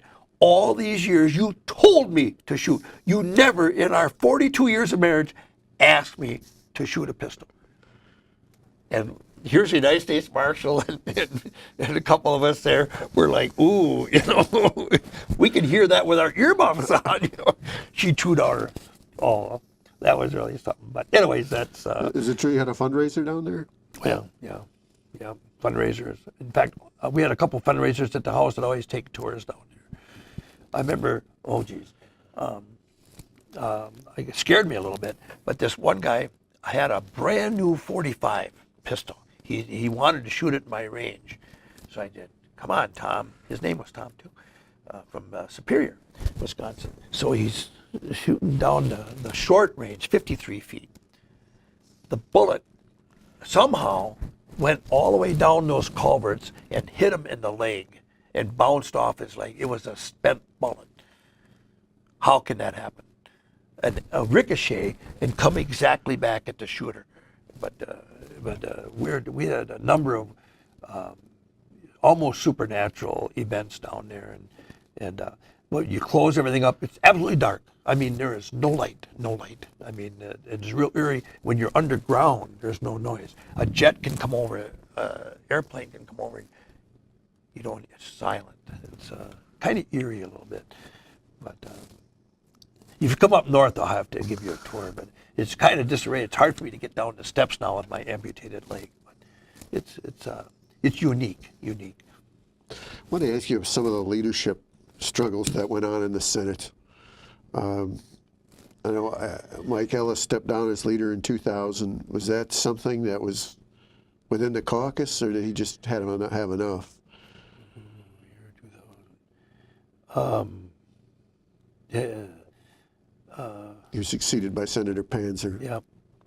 The votes were for Panzer, so he stepped down because he knew the votes were there, and Mike is absolutely one of the most phenomenal speakers I've ever seen. I mean, you've seen him on the floor. He is just when he gets his roll going, and we used to go to court with him on Wednesday nights. He'd hold court at the Avenue Bar, Have you ever heard of him holding court? But he'd get a table around and we'd tell jokes, have fun. A few Democrats would show up once in a while. We'd just have more fun. But if I can recall right, I don't know if he had the votes. So he resigned. And then Panzer came. I remember Senator Joanne Hilsman. We had a birthday party for her, and somebody said, there was no knife to cut the cake, and I'll just do this a little bit. And somebody brought out a jackknife, and here's a cake like this, and somebody else got a knife, and this is all orchestrated. So I pulled out a Civil War sword. I mean, like a 3.5-foot blade, United States cavalry sword, and I said, here's a knife, and then somebody else said, oh, this is a knife. So Jody Hilsman cuts, or it's Senator Panzer cuts the cake for Jody Hilsman. Oh, Jody Hilsman did not know. She was chairman of the Senate Judiciary Committee. She did not know there was a knife there. And another time, I got to share this. Oh boy, I hope you don't mind, but we were talking about Kathy Stepp, State Senator Kathy Stepp. She did something very, very brave in the Senate. I mean, and somebody said, well, she's got balls. And I said, yes, she does. So I bring out the Civil War cannon lead ball. It's a 12-pound ball. It's like maybe 15 pound. It's a lead ball like that. I says, yeah, yes, you do. And I give it to her. And I still got that. She didn't want it. She gave it back to me. But I had two of them. Oh, no, I think maybe she took one and I got one. So, but we had a good time. With the seriousness of legislature and politics, you got to have humor. And we had a little bit of humor. But getting back to your question, if I can recall right, that she had the votes. She had the votes. Yeah. And in 2004, she was beaten by Grothman. Mm-hmm. And do you remember anything about that? Were you involved in that at all? No, I don't remember that. What she do you was mean? beaten in primary. Oh, yeah, okay, I was talking about leadership. At the last minute, he filed Yep. to run for that Senate seat against her in West Bend. Yeah. I got to be honest. And Glenn is a very dear friend of mine and a very good person and a hard worker. Now he's an United States Congressman. But I was pushing Mary Panzer at the time because I was assistant majority leader and she was majority leader. So you got to be loyal to your leadership. And she was defeated. But everything works for God's higher purpose. And I understand she's doing well in her own business, and with Todd, they're doing well. And I've talked to her over the years a few times. She's a dear friend, and so is Glenn. Generally, in primaries, I encourage and assist equally when asked. But in that primary, I definitely was for Mary Panzer. So, but now look, everything works for a higher purpose. So I hope everything works out for her as well as Glenn. And in 2006, you met your end for the Yep. State Senate. How did that work? I mean, you had a primary, which is unusual. Yeah. Karen Anderson ran in a primary. Her tavern's up for sale Saturday. Oh, yeah? Yeah, this coming Saturday. At the time, I was permanently and totally disabled. I remember I couldn't hardly walk, much less go door to door. And I couldn't run anymore. And I had arthritis so bad, I was in so much pain, and I almost refused to take Vicodin and pain pills and extra strength Tylenol and ibuprofen, because I've had pre-esophageal cancer since 1987, called Barrett's disease, and I've had 3 major stomach surgeries. So I cannot handle all those medications. It's bad for the kidney, liver, stomach. But in that election cycle, I couldn't work, and I couldn't get around. You didn't do your usual campaigning. Absolutely not. And I got beat. And Pat Kreitlow, good person, good friend. He's in Bermuda or someplace now, Canary Islands. But he was very well known because he was a TV anchor. Yeah. And Rob Krybick, a lot of people get him confused because Rob Krybick was TV anchor before him. Krybick, Kreitlow, it's almost a synonymous name. But I just couldn't work, and he had a good campaign, and I got a lot of that literature here. Campaigning has got so dastardly in these years. I mean, people don't like negative campaigning, but they believe it. And you got to fight fire with fire, and 2 negatives make a positive. It's really weird, but to fight negative campaigning, you almost got to be negative. And people criticize you, you got to turn around. But that got into the pits, into the negativity, so to speak. It was, of course, I don't know if we expected to lose, but I had spent so much time in my own health, and it was just, and then it just didn't work. And if I can recall right, then there was times that I was in so much pain I couldn't sleep, and my back. Since then I've had a hip replacement, I've had a back surgery, stomach surgery, but with less stress. And and then I would survive on 3-4 hours, 5 hours of sleep a night. And it was almost like if I could get 6 hours of sleep a night, but I'd go home weekends, and I'd wake up at 2, 3, 4 in the morning. If I went to bed 10 o'clock, 11 o'clock, and I'd get up 2, 3, and my mind was on full speed ahead, and I keep a pen by my bed, and I could write up, things. But I was working too hard. But on the other side of the coin, it wasn't the way it should have been, and the pain was just immense. I mean, sitting at debates, I couldn't sit still. I had to keep moving because that back, and then my legs were going numb. Both legs were going numb from my back, especially my right one. Then I lost my left leg. Figure that one out. Yeah. And I had my right hip replaced, so that kind of took care of that. Do you think that would have been your last term, or? Concerning my health at the time, I was considered permanently and totally disabled by the end of that 2006 by Social Security and the VA and my health insurance and my life insurance. I had 4 different entities say that I was permanently and totally disabled. So then I had heart problems in that. I forgot about that. I'd go into atrial fibrillation, and it would be anywhere from a few minutes to days. My heart.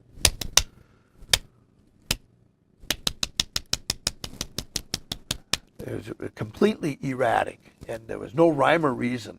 And I stayed away from caffeine, but I had a heart surgery that did that. And I've had very little atrial fibrillation. But the atrial fibrillation was so bad that after, if it went for a couple days, I would be totally exhausted. And totally exhausted. And and some of those times I'd sleep 8-10 hours without waking up. For me, that was phenomenal. And in fact, when Jeff Wood, state representative, got the Republican nomination papers, and then he ran as an independent, I don't remember that. Yes. I went to atrial fibrillation 4.5 days, nonstop. And I went to emergencies. I bet you I went to 30 plus emergencies. I take a motorcycle trip, California, go to emergency, Arizona, Nevada, Virginia, Florida, Texas. I got records of all these. I went to emergencies. I'd go into atrial fibrillation, and the VA, if I went to atrial fibrillation for more than I think 4 or 5 hours, they'd want me to just check. And of course, I wouldn't. I didn't go in until it was like hours and hours, sometimes a day or two. But it get to the point where it scared me. But that last election cycle, I had really bad atrial fibrillation, plus all the pain. So It was very close. yeah, if I could have had the heart surgery and got my hip replaced before that election, after that, if I would have won that 2006 election, maybe I don't know if I'd still be there today, but I just loved it here and loved the people, loved the things that we had accomplished, and even the things we didn't accomplish. Some, like we talked about, it takes years to accomplish things. That's the joy. Have you ever thought of running again? I've been asked repeatedly, and I guess I should say, everywhere I go, I give an Apache tier with a card, and but I cannot shave or cut my hair until I do supposedly my 5th movie. The first one's on the back of my card, Born to Ride. It was a DVD put out in 2010. They cut out the whole 3rd act, and the sequel is supposed to be the 3rd act, which I'm in the movie as myself, and my motorcycle with flags. But these stones I give, miraculous healing mystery solved. They're called Apache tears. You can see through them, and miraculous healing mystery solved, multi-dimensional, whatever. But your question about would I run again? The 5th movie, Born to Ride, the first one, the history of Mystique and the heritage of Harley Davidson history. I filmed for Common Sense, Homeowner Association, but the 5th one, Sir Anthony Hopkins could be one of the main actors, but if I shave or cut my hair, I cannot be in the movie. And they said if I trim my hair, and I'm supposed to look and act and be like Moses with Sir Anthony Hopkins in the movie, and I'm not sure I know about the movie, but I'm sworn to secrecy. I've written a confidentiality agreement I cannot disclose because apparently Universal Studios thinks it's could be a barn burner movie. The script is really good, but if I shave or cut my hair, I can't do the movie. But one of these days, Mike, I might just, take my little jackknife out and start trimming. You're saying if you trim your hair, that might be a sign you're running for No, office, or- I'm sorry, I got it. We learned that in the legislature, you got to answer the question. You ever notice these debates these days about them answering the questions? Those presidential debates? How many times they don't answer questions? Here I just did it. I've thought about it. I've been encouraged to do so, but the fire in the belly, the hunger in the heart is not there to run for office again. And it just, even though we would like it, I help a lot of people. I'm overly generous with my donations and contributions to charities, any worthy purpose. I'm giving money. My poor family is, I've spent your heritage, my children, grandchildren, but I contribute to campaigns. But I encourage and assist equally in primaries. But I just, the politics, it's almost like it's so enjoying, and especially when you can sit back, what shoulda, coulda, would have been done. When you look at why is it I, mine, and me, rather than us, ours, and we, and people giving thanks to the Lord. I mean, in politics, you never say never. So I would possibly consider it if I were to shave. And I can't run, of course. I can walk a lot better with a prosthetic leg now and my hip replaced and my heart surgery. I have a lot more energy. I learned to sleep more. That's something. I was a complete workaholic, and I was sleep deprived over all these years, I found out. So, and I guess I should have been smarter than that. But never say never. I wanted to ask you about the "Don't Tread on Me" flag. You've had that on your motorcycles for years. That's become kind of an emblem the anti-tax groups and whatnot. And you seem to be you were doing that before. Boy, way before. I was doing it in the 70s. Where did you come up with that? Don't tread on me. It's our nation's first flag. In 1754, Benjamin Franklin said, we compare ourselves to that creature which will not strike unless molested. Once it's molested, the results are swift, silent, deadly. In the 70s, I was having that flag for the helmet rallies. Dick Smith from Madison, Wisconsin. I'm glad you asked that. Dick Smith was the president of the Better Biker Association.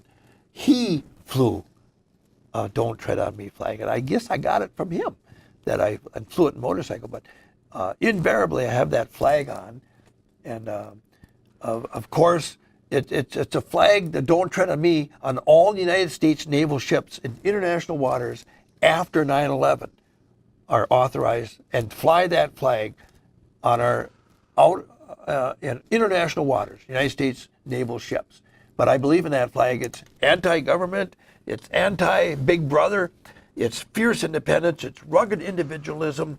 It's sometimes I regret some people taking that flag as their motto, like some of the Freemen out in Montana, the Posse Comitatus, some of these anti groups. That flag was on my cycle. We had a press conference in Waco, Texas, and I'd like to mention that flag. People centered on that flag. It was 13 inches of rain in 18 hours in Waco, Texas, end of October. But we had a press conference. Not a lot of media showed up because Waco, Texas, the Branch Davidians, there's been some horrendous things. Jesse Washington in 1916, this will be 100 years on May 15th. He was pulled out of the courtroom, castrated, hung over a fire for 4.5 hours, then killed with a neck around his noose. They sold his genitals and fingers for souvenirs. The third incident in Waco, Texas, I'm getting back to the Don't Tread on Me flag, but last May 17th, 9 bikers were killed and 17 wounded and 177 arrested without due process. And I've been asked to help spearhead. We might have a reunion there this May 15th and 17th. But that center will be the Don't Tread on Me flag, and people like that flag in Texas. But on the other side of the coin, of the 9 bikers killed, probably 5 were killed by policemen from an upper trajectory with a .223 bullet. They were from snipers. So who knows? And there's been some cover up there, as was the Branch Davidian, as Jesse Washington in 1916. The Don't Tread on Me flag is a focal point. I had a church service with the Robertsons in October, end of October 30th, Duck Dynasty, and a lot of people at that church service congregated around my flags on the motorcycle. The United States and the Don't Tread on Me attract people to the motorcycle. Then they see all these biblical scriptures and these quotes, and it's my way of God bless you. And but that Don't Tread on Me, definitely. I've had a couple of people give me the fingers over the years, and my immediate response, God bless you. Some people don't like that flag, but that flag is a part of our heritage. And again, 1754, it could have been our nation's first flag, had not, but after the Revolutionary War, it was more of a peacetime, and women did not like the snake. This creature which will not strike unless molested, but once it's molested, the results are swift, silent, and deadly. So don't tread on me. You've also been very open about your Christian faith throughout your political life. Some people don't like that. What's your thoughts on that? If they don't like it, God bless them. Is there a place for that in politics? Oh yeah, absolutely. Oh, without question. In the state of Wisconsin right now, it's a state law. The author of some of these state laws, you must have a flag in every classroom. You're supposed to say Pledge of Allegiance or the Star Spangled Banner every day. You're supposed to invite veterans to the classroom. I mean, the Department of Public Instruction, a lot of schools are thumbing their nose at us. A lot of schools do a good job. Very few do all these things. Very few. Some have exhibits, but my Christian faith, the Bible, our biblical heritage, as I've grown And there's been so many miracles in my life. It's unbelievable. And I've seen things that are beyond description. I was in a church one time, and that's in here. I was in a church, and the pastor, Pastor Tadberg, is given one of these. They really get fired up, Pentecostal Assembly Church, but they like dancing and give the power of the Lord. But he's given a sermon about the man in many-colored robe, and I saw this. Here comes this like 7.5-foot guy with a many-colored robe, and the light glowed from his robe. And I'm towards the back of the church, and well, how did this happen? He must have lights underneath that, or else there's reflecting from cameras and lights. How did that happen? And during the sermon, this guy, probably 7.5 feet tall, looking around. And as the sermon, the man in many-colored robe, Joseph, he disappears into a mist. There were several other people in the church that saw that phenomenon. I've been in churches where there's a wind, comes out of nowhere. The whole church, it's a wind. I've had so many experiences. Vietnam, motorcycles. I fell asleep one time and a voice said, "David," and I was just ready to go off and hit a mailbox down a steep ditch. It's south of Stanley on H. I've had literally dozens and dozens of experiences that God is real. There is no doubt. And sometimes I have to temper, because you can't shove religion down people's throats. You can kind of lead them. You can. My Apache tears is one way. God bless you. The Lord works in mysterious, multidimensional, and supernatural ways. But there's not enough religion in our politics. But you got to be careful. And all this political correctness, bunch of garbage, but you got to work from within. But I would hope that God, the Lord, Native American becomes, like what I can say about the 5th movie. Oh boy, I'm hoping I'm not getting beyond confidentiality. A spaceship. Oh boy. Well, this will be posted, so. Okay. Yeah, I better. All the major world religions are help somebody survive a horrendous experience, and all the ironies and idiosyncrasies of all the world religions, the commonalities, the synonymous that we have with Muslim, Islam, Judaism, Native American, Christianity, are identified. And throughout this movie, it almost pokes fun at some of why we so violently opposed to different religions, including Muslim and Islam. But the bottom line of the movie is that the earth is saved because we get together. And I better not go into more details. But anyway, there are so many commonalities, similarities, and we focus on the opposition so often. But God has got to be a more of a part of our life. And the supernatural and heaven is real. There is no doubt. I mean, the mysterious things that have happened in our lives, and I would like everyone to write their memoirs and to identify them. And our heritage, our mystique and heritage of this country and of our lives. A great uncle of mine, in 1885, my great-grandfather moved from Germany with his wife, my grandmother, and his brother, Roman Catholic, stayed in Germany. The Lutherans moved to Wisconsin, and the Catholics stayed in Germany. My great-uncle had a child, my great-uncle, was assassinated in 1939 by Hitler, executed because he was too conservative and apparently too religious. So he was a colonel in the Nazi army.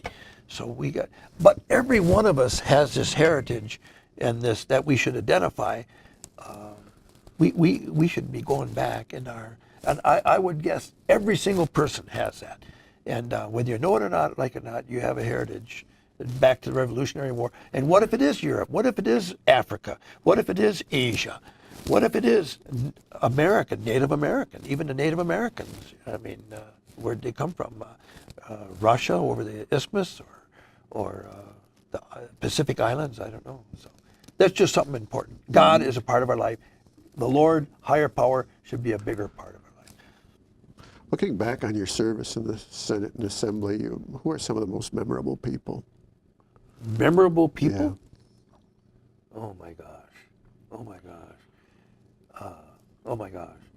Tommy Thompson, George W. Bush, George Bush Sr. I met some of those. Memorable people. Governor Doyle. I can grab an old blue book and everybody, I remember everybody. Dale Schultz, Bob Jouk, Mike Ellis, Mary Panzer, Jody Halesman, Barb Rochelle, people that are passed. Oh, geez, I didn't know that. People that are passed away. People that are passed away. My doctor. People that are passed away. Oh, the most memorable people. That's a good question. Oh, geez. Senator Al Lassay, Ron Brown, the crystal clear charismatic Rob Krybeck, state representative. Oh, geez. Crystal clear charismatic? Crystal clear charismatic and courageous Krybeck. No, I haven't heard that. I like to play with those things. Oh my gosh. Looking back, Dave Prosser. What a phenomenon. Scott Jensen. Oh my gosh. Going way back, Tony Earl. I thought Tony Earl was a class act. One time Tony Earl said if he could have anybody in Wisconsin introduce him, it'd be me, because I talk about I'm winking all of his positives. Tony Earl. I like Marty Schreiber. I see him all the time. And our paths cross. So I'd almost have to say almost everybody.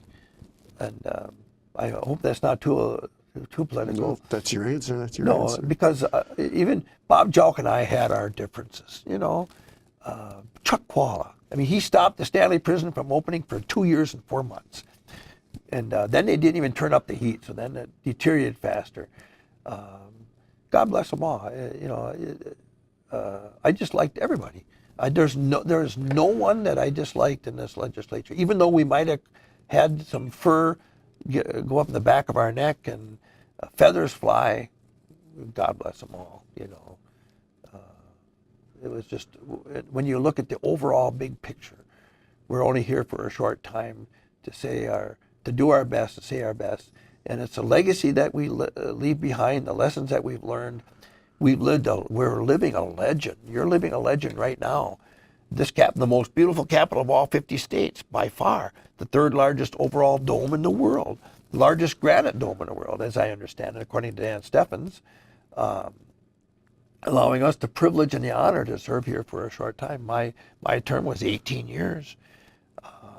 Before that, with the veterans and motorcyclists being active in legislative issues, I wouldn't trade it for anything. I guess if I did have a regret, if I could include my families more, my stepchildren and children, would have been neat. What have you done since you've been out?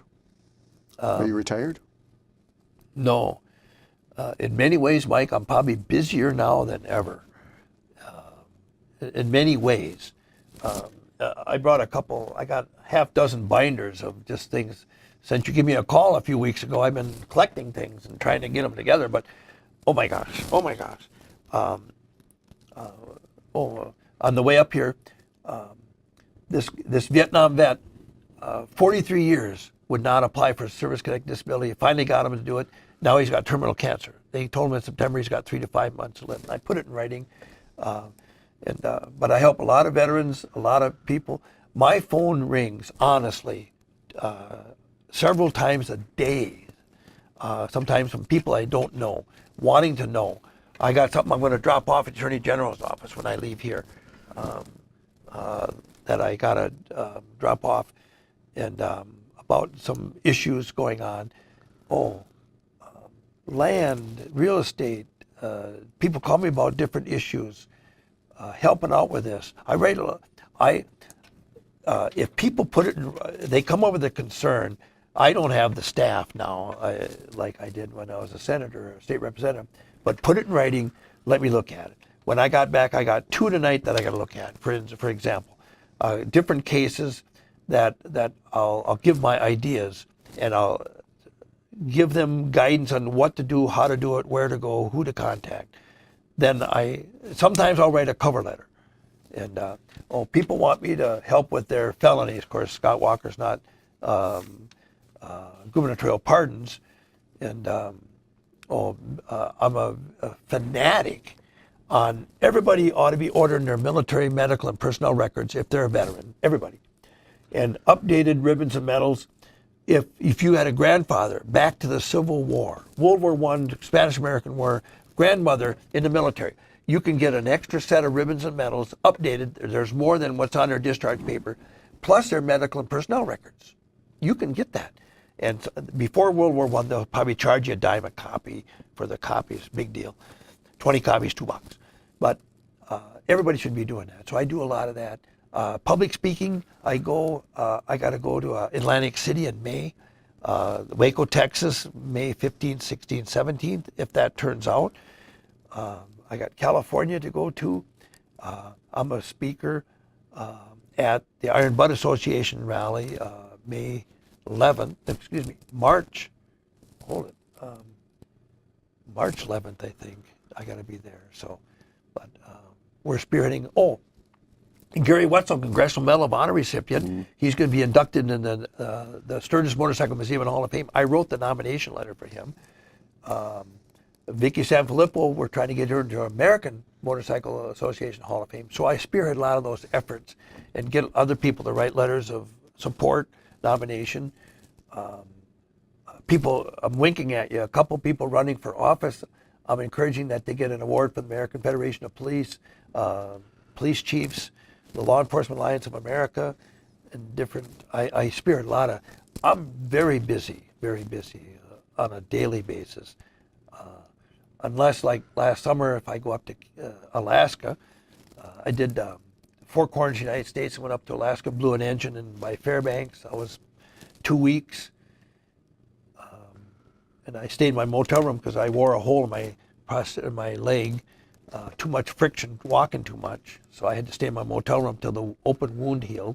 So I spent a couple weeks, on my iPhone, writing letters of support. So I'm just really busy helping. I almost never, in fact, I never say no to somebody. And I get contacted about the weirdest things, like I did when I was a senator. But I'll give them as much as I can, my expertise.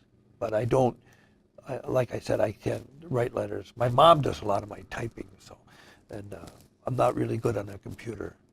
I can dictate an iPhone, and then I can play around with it. But we keep busy. Very good. Anything you'd like to add? Oh my God. Thank you for this privilege. Well, thanks for coming. Oh no, it would be nice if you could get, I'm winking again, all lawmakers and even the constituents. The Wisconsin legislative process is phenomenal. It's bizarre. It's a diamond in the rough in a way. And but we got so much heritage, but our future heritage can only be affected by people getting active in the legislative political process. There's so much joy and jubilance, and we should be so thankful for what we have, and work hard for what we don't have and what we need or want. But it's as I look back and from this interview, it's a wonder that we've got so much to be proud of. Wisconsin is the bright shining star in so many ways, and even some of the adversities, even with the Act 10. I was in my hospital bed, and the doctors. I'm in the hospital, fighting for my life. You're in Florida.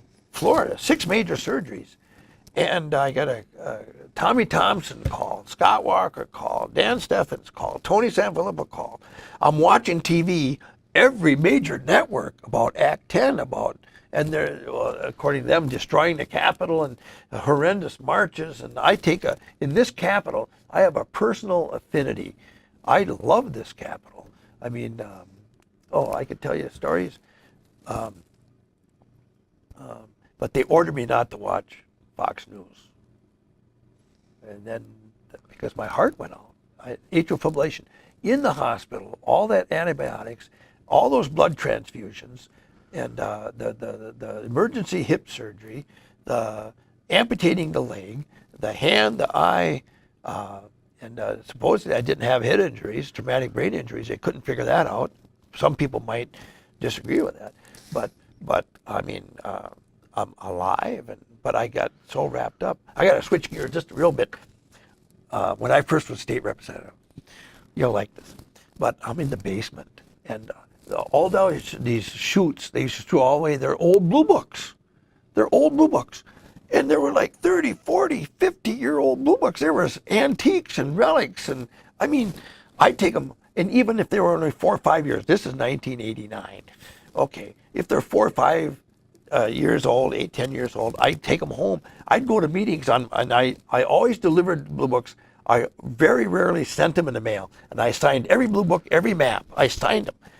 And I'd take my motorcycle from one end of the district to the other to deliver the blue books in person. And on the way, I'd drop them off other places. But I had boxes and boxes. I had a pickup that I couldn't hardly get the books in the back of a pickup. I had so many. But these people are digging the basement here. And they needed to get unemployment, so they didn't want to tell anybody. They were digging out. Remember, they had to dig the basement out sure. in order to get all the wires and the plumbing and the heating. Right, exactly. They were digging up bones, shells, like seashells and clams. They didn't want to tell anybody because then they'd lose their unemployment. They needed a little bit more time. Finally had to tell because they dug up, I think, human bones. I think they were human bones, but they turned them in. But the archaeologists were just, they made them stop digging because they were digging up so much stuff. Because as you know, this is a high hill between Mendota and Mendota. I mean, this, 10,000 years. Yeah. I mean, Indians, Native Americans were here for who knows, and what they found here. But I just wanted to throw that in. But those blue books, one regret I have is I give them all away. I mean, lock, stock, and barrel. But I had blue books that were, when was the first blue book out? 1850 something, 1858 or something like that. 1853, I think. 1953. How's that? You said 1950? 1850. You said 18. I wanted you to say that again. I don't know if I had any. It's been done with every legislature since 1859. Yeah, but I don't know if I got any before 1920 or something. But I give them away.